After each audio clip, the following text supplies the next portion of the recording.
За сайн бацхан уу манайхаа. За энэ 7 оноос эхлээд хэдүүлээ сэтгэл санааны хичээлээ эхэлж байна. Өнөөдрийн сэтгэл санааны хичээлээр энэ стресс гэж юу юм бэ те? Бид бүгд мэддэг тэгсэн мөртөө тэр зүү тогтныг ямар учиртай үйл явц байд юм бэ гэдэг талаар мэдэж авцгаая. За тэгэхээр стресс гэдэг зүйл дээр яригдах үндсэн хоёр асуудал байна. Өөрөөр хэлбэл богино хугацааны стресс гэж юу вэ? Нөгөөх нь урт хугацааны стресс гэж юу байна? Үндсэн ийм хоёр асуудал хэлээ. Зүү тогтлын хувьд нь мэдэж авна. За тэгэхээр стресс гэдэг зүйлийн маань энгийнээр товчхоноор тайлбарлах юм бол бид хэд үзээ явж байгаа нөгөө нэг хүн гэдэг маань байгалийн хуулиараа ийм хөгтөн явд юм байна тий. Тийм учраас бидний биеийн дотор явж байгаа эсийн төвшөнд бичил орсонж явж байгаа үйл явц маань бусад амьтантай адилхан байт юм. Яг тэрнтэй адилхан стресс гэдэг маань байгалаасаа цаанаасаа бусад амьтанд өгөгдсөн юм өгөгдөл. Өөрөөр гений төвшин явагдаж идэг ийм процесс байдаг. Товчхондоо стресс маань ийм аюул тохиолдсон үед тэр аюулыг гэтлэх. Аюулыг гэтлэхдээ одоо жишээлх тийм араатай амьтанд дайрлах тэр араатай амьтанд устгаад ард нь гарах. Эсвэл араатнаас зүхтаагаад мултарж гараад амьд гарах. Ийм зорилготой биеинд өгөгдсөн өгөгдөл байдаг. Тэгэхээр зэрэг түүхэн хөгжлийн явцад нийгэм хөгжөөд хүн төрөлхтөд хөгжөө явцад энэний үүрэг хөрөл нь өөр болсон байна. Өөрөөр хэлбэл байгалийн яг ийм аюул тохиолдох тийм араатай амьтны халдлага тохиолдох тийм ийм тохиолдол байхгүй болсон гэж үзэж байна. Үүнийг байхгүй болсон ч гэсэн хүний биедэд цаанаас нь өгсөн өгөгдөл өөрөөр хэлбэл стресс манд бидний бид орсоор байдаг. Тэгэхээр яг стресс хүүд яадаг вэ гэхээр биеийн дотор яг аюул тохиолдолд ирэхэд энэ кортизол буюу стрессийн давуу бидний бие тархинаас ялгардаг. Энэ маань нөгөө секундыг хэд хоосон дойлын хугацаанд асар урт хэвээр биеийн тархаж биеийн дотор байгаа эд хэрэгтэнд үйл ажиллагаа удирддаг гэсэн. Энгийнээр ойлгох. Тэгэхээр яаж удирдах вэ гэж. Тэгэхээр одоо энгийнээр одоо стресс үүслээ аюул тохиолдлын стресс үүсвэд нөгөө кортизол ялгарлаа. Биеийн дотор яг биеийн бичид орчин буюу эд хэрэгтний үйл ажиллагаанд яаж нөлөөлдөг вэ гэхээр энэ дээр зурган дээр хэлбэрээр тайлбарлая. Зүрхний хэмнэл өсдөг. Өөрөөр хэлбэл яг ингээд стрессээр сандардаг байна гэдэг. Амьсгалд хавцаа цусны эргэлт хүргэсээр зүрхний хэмнэл өсдөг. Бие чичрэх. Салгаанах чичрэх сандарсан үед тийм стресс зүйл. Ам хатах. Давсаг сулрах. Өөрөөр хэлбэл аюул тохиолдоод нэг стресс үүсвэл хүн хит айс үед хүшээс хатдаг. Тэгээ энэ маань ийм зүйл нөгөө кортизол удирддаг байна. Хүүхэн хараад том. Тэгэхээр нөгөө стресс гэдэг маань тэр аюул ирж байгаа гэсэн тийм өгөгдөл биднэрт өгөөд тэрийг гэтлэх тийм зорилттой учраас байгалийн зохицолгоотой учраас хараа томорч өөр хэлбэл гарц аваад тэр аюулаас яаж гарах вэ гэж тийм өгөгдөлтэй учраас хүүхэн хараа томордог. Хоол уусрал хэрэгтэй удаагшдаг. Өөр хэлбэл энэ хоол уусрал хэрэгтэй зогсоод бусад энергийг шаардлагатай өөр хүүхэн хараа гарц авах тийм маягаар энэ шаардлагатай эрхтнүүд төвлөрөөд шаардлагагүй эрхтний үйл ажиллагааг зогсооно л гэсэн энерги хуваарлалт. Хараа нэг зүйл төвлөр. За ингээ гарч цалаа аюул гарлаа ийшээ явна гэсэн тийм нэг төвлөл үүсдэг байна.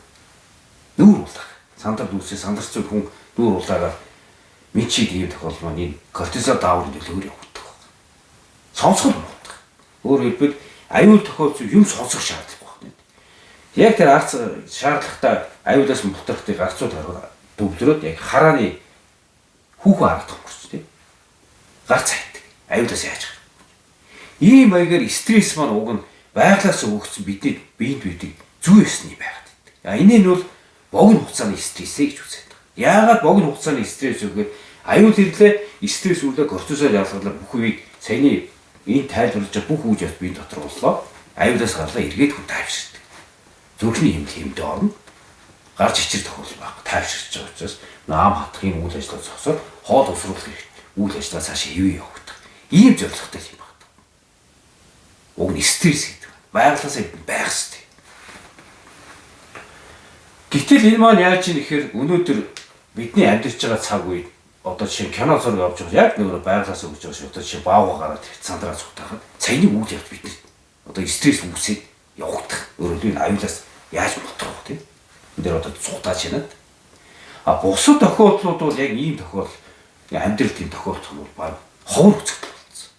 Харин яг энэ биед үүсэж байгаа стресс маань яг богино хугацааны стресс нь бидний үр дагавар байгалаас өгсөн өгдөл учраас сайн үр дагавартай байдаг. Тухайлбал одоо олонний өмнө ярихад анх удаа ярьж байгаа би чичрээ сандардаг ийм тохиолдол байдаг шүү дээ. Ийм үед тодорхой хэмжээгээр тэр яриандаа бэлдээ тий.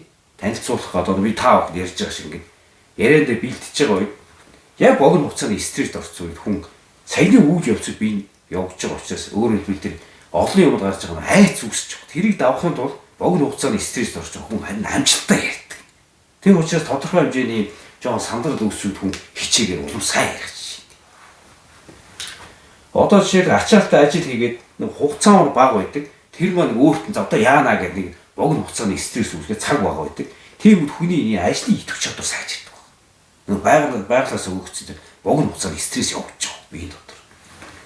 Энэ богино хугацааны яг энэ зүй ёсны байгаль дээр биднэрт өгөгдсөн энэ стрессийг энэ спорттой түгээмэл ашигладаг. Яг энэ богино хугацааны тэр стресст оруулж байгаа хүний бэлтгэл ачаалттай бэлтгэл хийж байгаа хүний амжилт дахиад байдаг. Өнөөдөр юу гэдэг нь 100 метрт нэг 12 секунд гүйжсэн яг энэ стресст ингээд би гүйх ёстой яг энэ цаанаас нь коуч дасгалжуулагч тренерыг ашиглаа ингээд явуулж байгаа юм. Амжилтыг дахиулж болдог. Тэгэхээр яг энэ стресс гэдэг зүйл маань уг нь бол байгалаас өгөгдсөн бидний биед үүдэг өгөгдөл. Энийг яг тэр хуулийн дагуу богино хугацааны стрессийг өөртөө үр ашигтай ашиглавал хэрэгтэй байдаг. Өөр эрүүл мэндийн талаас ч сайн байдаг.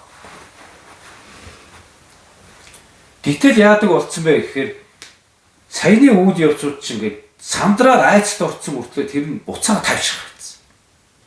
Тэгэхээр энийг үндсэндээ бол урт хугацааны стресс гэж үзээд байгаа. Тэгэхээр маргаашийн хичээлээс яг энэ урт хугацааны стрессийн биднэрт өгөөд байгаа хор хөнөөлөл нь яг юу юм бэ? Эрүүл мэнд яаж нөлөөд байгаа? Нөгөө хичээлээ хичээтэй үтсэн стрессийн тарга маань яаж үүсдэг тийм? Яаж нөлөөлөд байгаа? Энэ дөрвөн хүчин зүйлийн балансыг барьж хад энэ сэтгэл санааны стрессийн асуудал ялангуяа тэр урт хугацааны стрессээ шийдэхгүй ямар ч үүдэргүй байгаад байгаа тэрийг яг зөв зүйл хатлаас нэгдвэ тайлбарлаад илэрхийлэх үзье. Тэгэхээр өнөөдрийн хичээл дээр товчхон энэ стресс гэдэг нь яг энгийнээр тайлбарлах цаанаас өгөгдсөн юм зүй ёсны багаас. Тэгээ энэ мэдээллийг та бүхэнд өгч чинь. Тэгээд та нар маань яг энэ зүй ёсныхын дагуу богино хугацааны стресс айц үүслээ аюул тийм мэдрэмж үүслээ тэрийг яг богино хугацааны стресс хэрхэн амжилттай тавьчихсан. Өөрөөр амьдралдаа энийг хэрэгжилж байгаа ийм тохиолдлууд байвал тэрийг цаасан дээр бичиж үзэх хэрэг. Тэгээ маргаашийн хичээл дээр хэдүүлээ урт хугацааны стрессийг өнөөдөр хичээс арай дэлгэрэнгээр үзээ явнаа. За түр баярлалаа.